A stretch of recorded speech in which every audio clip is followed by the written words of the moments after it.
ఎందుకంటే ఎక్కడనైతే నీళ్ళు ఉంటుందో అక్కడ డెవలప్మెంట్ ఉంటుంది, ఎక్కడనైతే వనరులు ఉంటాయో అక్కడ డెవలప్మెంట్ ఉంటుంది. కనుక ఈ రుద్రమ చెరువు అనేది ఇలా ఒక నీడగా ఉన్నది మనకు. ఇది లింకు చెరువులో గొలుసుకట్టు చెరువులు ఎత్తున్నాయో అవన్నీ నింపుకొని రుద్రమ చెరువుకు రావాలి.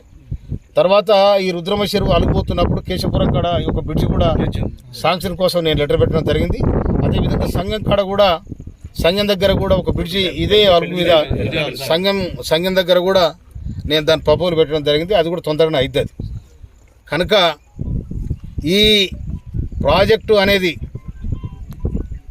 మినిమం 2 సంవత్సరాలు పడదా 3 సంవత్సరాలు పడదా, కానీ నేను దీన్ని తప్పకుండా చేసి తీస్తానని కూడా ఈ సందర్భంగా మనం చేస్తున్నాను. ఎందుకంటే ఆల్రెడీ నేను ఎమ్మెల్యే అయిన తర్వాత ఒక 13 కోట్ల రూపాయలు పెట్టి సీసీ రోడ్లు వేయించడం జరిగింది ప్రతి ఊర్లే, మొత్తం నియోజకవర్గం.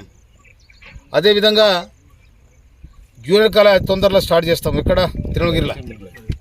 తర్వాత మోత్కూర్కి బస్ డిపో, డిగ్రీ కాలేజ్ అన్నాం.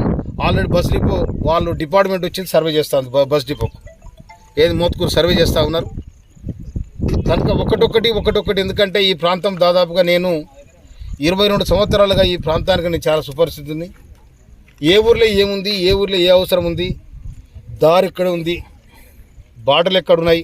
తర్వాత ఇంకోటి ఏంటంటే ఈ వెంపటి చెరువు మొత్తం కూడా పొలాలు ఉన్నాయి, కానీ దాని జమ్మి మొలిచింది. అది వ్యవసాయానికి అక్కరా కూడా పోతూ ఉంది. దాన్ని కూడా ప్రపోజల్ పెట్టడం జరిగింది. అదేవిధంగా గుండెలి చెరువు కూడా డెవలప్మెంట్ కోసం పెట్టడం జరిగింది. ధర్మారం చెరువు కూడా డెవలప్మెంట్ కోసం పెట్టడం జరిగింది. అదేవిధంగా మొన్ననే మనం శంకుస్థాపన చేసుకున్నాం. అతి తొందరలో టెండర్ అయ్యి మన తుంగతుర్తి ఈ హైవే రోడ్డు నుంచి మొదలు పెట్టుకొని రావులపల్లి ఎక్స్ రోడ్ వరకు మనం ముందుగా దాదాపు 12 కిలోమీటర్లు 16 కోట్ల రూపాయలతోని మన డబల్ రోడ్ చేయడానికి మనం దాన్ని ప్రపోజల్ చేసినాం. అదేవిధంగా ఇలా ఈ ఎలుగుపల్లి నుంచి పర్సాపల్లి కాస్తండ మీదుగా పర్సాపల్లికి కూడా అది దాన్ని కూడా 3 కోట్ల రూపాయలతో ప్రపోజల్ పెట్టినాం. దాన్ని కూడా శంకుస్థాపన చేసినాం. అది తొందరలో టెండర్ పిలిచి అది కూడా ప్రారంభించడానికి ప్రయత్నం చేస్తాం. కనుక ఇక్కడ చిన్న రోడ్లు ఏతుందో, నిర్లక్ష్యానికి గురైన రోడ్లు ఏతున్నాయో ఆ రోడ్లన్నీ కూడా నేను ప్రభుత్వానికి అప్పీల్ చేయడం జరిగింది. కనుక ఇది తప్పకుండా ఈ ప్రాజెక్ట్ అయితే ఇక్కడ చాలా వెలుగైతుంది. ఈ వెలుగు నీడలో చాలా మంది బతకాలని కూడా నేను కోరుకుంటున్నా. కనుక నేను ఎమ్మెల్యేగా నన్ను ప్రజలు బ్రహ్మాండమైన మెజార్టీతో గెలిపించారు. ఈ ప్రజలు కూడా తీర్చుకోవాలంటే నేను ఏదన్నా ఒక ప్రజలకు సాయం చేయాలని నాకు సంకల్పం ఉంది.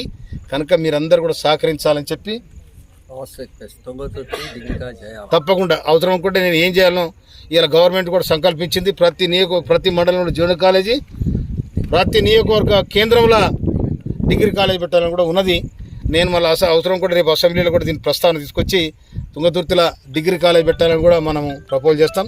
అతి తొందరలో ఉన్న క్యాంప్ ఆఫీస్ కూడా దాన్ని ఇనాగరేట్ చేసుకొని ఇక్కడ మినిమం 2 రోజులు ఇక్కడనే ఉండాలనుకుంటున్నాను. ఎందుకంటే ఈ మండలాలు కూడా ఇక్కడ కూడా ఎందుకంటే ఈడ తిరుమలగిరి రావాలంటే ఇబ్బంది ఉంది, మోత్కూరు ఇబ్బంది ఉన్నది. కనుక ఈ క్యాంప్ ఆఫీస్ ఓపెన్ చేసి క్యాంప్ ఆఫీసులనే వారానికి 2 సార్లు ఇక్కడనే ఉంటాను. నేను ఇక్కడ ఉండి ఇక్కడ ఉన్న సమస్యలు కూడా ఇక్కడ తొందర నేను మీరందరూ ఎక్కడికి వచ్చే బదులు నేను ఒక్కరిని ఇక్కడికి వస్తే అందరు ఇక్కడికి వస్తారు, అందరి సౌకర్యార్థంగా ఉంటుంది. కనుక నేను ప్రజలకు అందుబాటులో ఉండి ప్రజల అవసరాలు ఏ విధంగా ఉన్నాయో అన్నిటి కూడా తీర్చే క్రమంలో నేను ముందు వరుసలో ఉంటానని చెప్పి ప్రభుత్వానికి తుంగతుర్తి నియోజకవర్గానికి మౌలిక సదుపాయాలు ఏం కావాలో, ఇన్ఫ్రాస్ట్రక్చర్ ఏం కావాలో అన్నీ కూడా అప్పీల్ చేసి నేను అన్నీ కూడా జమ చేసుకొని గవర్నమెంట్కు డిపార్ట్మెంట్ పరంగా అప్పీల్ చేసి తర్వాత ఇంకోటి ఎస్ఆర్ఎస్పి కాలువలు ఏవైతున్నాయో కొన్ని కంప్లీట్ కాలేదు. తర్వాత చివరి ఆయకట్ట ఏతుందో లింగంపల్లి తర్వాత మాచినపల్లి ఏతున్నాయో అక్కడి కాలువలు కూడా లింకు లేదు. కనుక ఆ కాలువలు కూడా లైనింగ్ చేయాలని కూడా నేను ప్రపోజల్ పెట్టడం జరిగింది. దానికి కూడా సుముఖంగా స్పందించడం జరిగింది మన నీటిపారుదల శాఖ మంత్రి ఉత్తమ్ కుమార్ రెడ్డి గారు.